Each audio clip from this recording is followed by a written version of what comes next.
Well, D.C.'s marijuana law is causing a bit of confusion. It is now legal to use small amounts of marijuana for non-medical purposes. You can even share small amounts, but you can't sell it, though. Well, back in October, Fox 5 reported on the Kush Gods. It's a local business that gives people marijuana edibles in exchange for donations. But days after the report, D.C. police began to investigate. And last night, cops arrested 2 people connected to the company for marijuana distribution. Fox 5's Sarah Simmons joins us now with the details. Sarah? The owner of Kush Gods Edibles promises to be back up and running soon. He has been skirting the law in D.C. for several months now because he says he doesn't sell marijuana. Nicholas Kush God, as he likes to be called, says he offers up his product for a donation.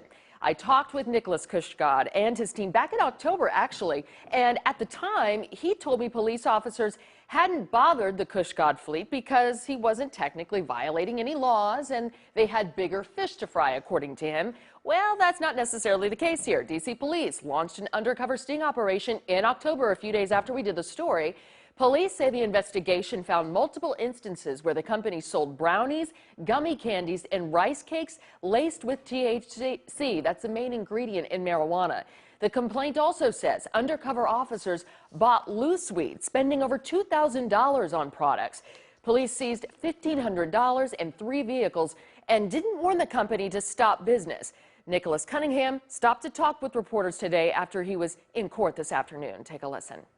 I know what I'm doing is very legal. I feel like it is great for the city. I think people should gravitate towards it because it's good for the community. We understand the police have to do their job, so it's just a miscommunication in what's going on, but we will continue and we'll be back at it tomorrow. Okay, he says he's going to be back at it tomorrow. Now, Chief Kathy Lanier, apparently, this is something that's really important to note here. She did a Daily Beast interview several months back saying that alcohol was actually a bigger problem than marijuana in the district. But so you're kind of thinking, well, why are they deciding to do this now? Right. Well, they're wanting to make it clear, apparently, that they will go after anyone that they find to be selling it. So I think they're trying to crack down on this before it becomes a problem. Now, the judge's agreement that Kush God signed off on, so to speak, says for him to stay away from U Street and Chinatown. That's where he was frequenting and those vehicles were going.